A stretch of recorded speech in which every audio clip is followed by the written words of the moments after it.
কিন্তু সবচাইতে বিপজ্জনক ডেঞ্জারাস যে ক্লজ এই জুলাই ঘোষণাপত্রের, সেটা আপনারা সবাই পড়েছেন না? আজকে এই সরকার যদি কোনো একটি নির্দিষ্ট দলের চাপ কিংবা তাপে হেলে পড়ে যায়, আমরা এটা মেনে নেব না এবং হতেও দেব না। আমি আজকের যে কিনোট পেপারস এটা পড়লাম, যেটি ইতিমধ্যেই দেওয়া হয়েছে। এই পেপারে একটা শব্দের সাথে আমি একমত না, যেটা হচ্ছে গণ অভ্যুত্থান 2024। আসলে এটা তো কোনো গণ অভ্যুত্থান ছিল না, ছিল ভাই?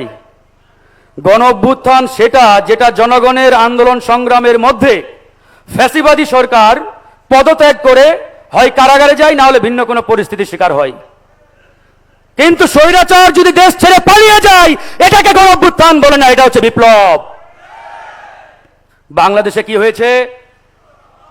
ইতিহাসের সর্বনিকৃষ্ট স্বৈরাচার দেশ ছেড়ে পালিয়ে যেতে বাধ্য হয়েছে।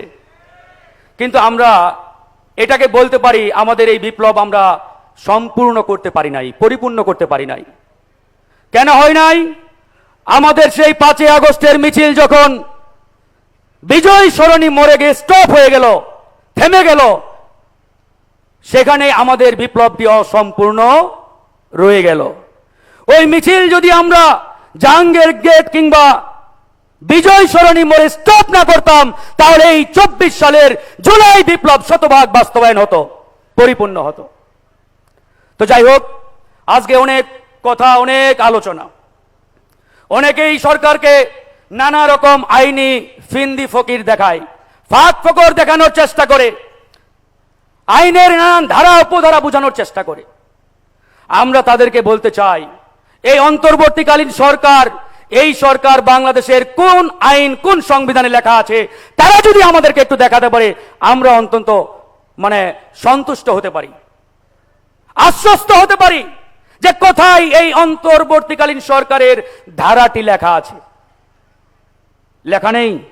সুপ্রিম কোর্ট, এই সুপ্রিম কোর্টের কোনো অথরিটি নেই কোন সংবিধান প্রণয়নের কিংবা আইন তৈরির।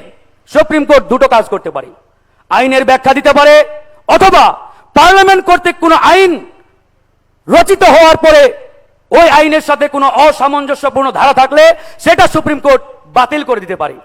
এর বাইরে সুপ্রিম কোর্টের কোনো অথরিটি নেই যে তারা আইন প্রণয়ন করবে কিংবা সংবিধান রচনা করবে। তাহলে এই যে অন্তর্বর্তীকালীন সরকার যারা আজকে দায়িত্বে বসেছেন, চেয়ারে বসেছেন, কোন আইনের বলি? আইন একটা আছে, সেটা হচ্ছে আল্লাহর পরে এই বাংলাদেশের মাটিতে সর্বময় ক্ষমতার অধিকারী জনগণ। সেই ছাত্র জনতা এই সরকারকে বৈধতা দিয়েছে, সেই ছাত্র জনতার বৈধতার ফলে আজকে এই সরকার চেয়ারে রয়েছে। সবচাইতে আফসোস এবং কষ্টের জায়গা, যাদেরকে আমরা 2000 ছাত্র জনতার রক্তের বিনিময়ে চেয়ারে বসালাম, আজকে এই সরকার যদি কোনো একটি নির্দিষ্ট দলের চাপ কিংবা তাপে হেলে পড়ে যায়, আমরা এটা মেনে নেব না এবং হতেও দেব না।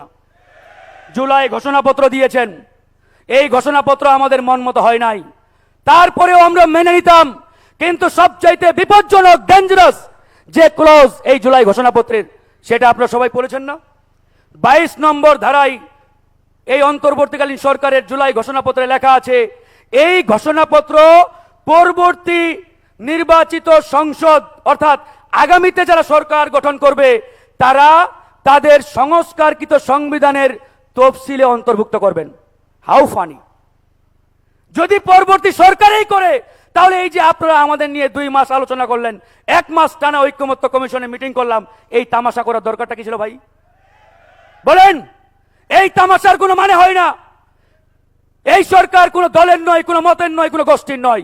এই সরকার এদেশের আপামর জনতার। ছাত্র জনতার ডিমান্ড কি, জনগণের আকাঙ্ক্ষা কি, সেটা এই সরকারকে বাস্তবায়ন করতে হবে। বিএনপি কি চাইলো, জামাত কি চাইলো, আর গণ অধিকার কি চাইলো, এই চিন্তা এই সরকার করলে হবে না। তাই আমরা আজকে স্পষ্ট করে বলতে চাই, আমরা জুলাই ঘোষণাপত্র নিয়ে অনেক ছাড় দিয়েছি, জুলাই সনদ নিয়ে এক চল পরিমাণ ছাড় দেব না। এই জুলাই ঘোষণাপত্রের আইনি ভিত্তি দিতে হবে, সাংবিধানিক ভিত্তি দিতে হবে। অন্যথায় এই সরকার যতই বলুক, ডান বাম থেকে যতই আওয়াজ উঠুক, এই জুলাই সনদের আইনি ভিত্তি ছাড়া আমরা আর এক চুল পরিমাণ পিছপা হব না ইনশাআল্লাহ। এবং আগামী জাতীয় নির্বাচন এই জুলাই সনদের আলোকে হতে হবে।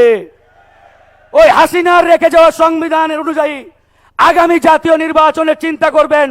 এরকম রকিব আর হুদা মার্কা নির্বাচন এই বাংলার মাটিতে এদেশের জনগণ, রাজনৈতিক দলগুলো আর হতে দেবে না ইনশাআল্লাহ।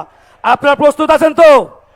আমরা একটি অবাধ সুষ্ঠু নির্বাচন চাই, কেউ এই নির্বাচনের বিরুদ্ধে নয়, কিন্তু ওই রকিব হুদা মার্কা নির্বাচন ওই 2008 সালে ভারতীয় পরিকল্পনায় ইঞ্জিনিয়ারিং ইলেকশন আমরা চাই না।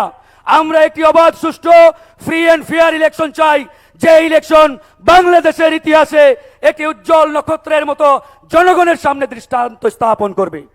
সেই লক্ষ্যে আমি আপনাদেরকে প্রস্তুত থাকার আহ্বান জানাচ্ছি। আমাদের লড়াই শেষ হয় নাই, সামনে হয়তো আবারও রাজপথে নামতে হবে, আবারও লড়াই করতে হবে।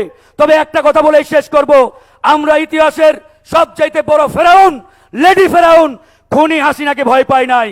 আগামীতে যে যতই হুমকি দোক, যে যতই ধুমকি দেখাক, তাদের ওই হুমকি ধামকি আমাদের সামনে পানির মতো ভেসে যাবে ইনশাআল্লাহ। ভালো থাকবেন, দেখা হবে, আল্লাহ হাফেজ।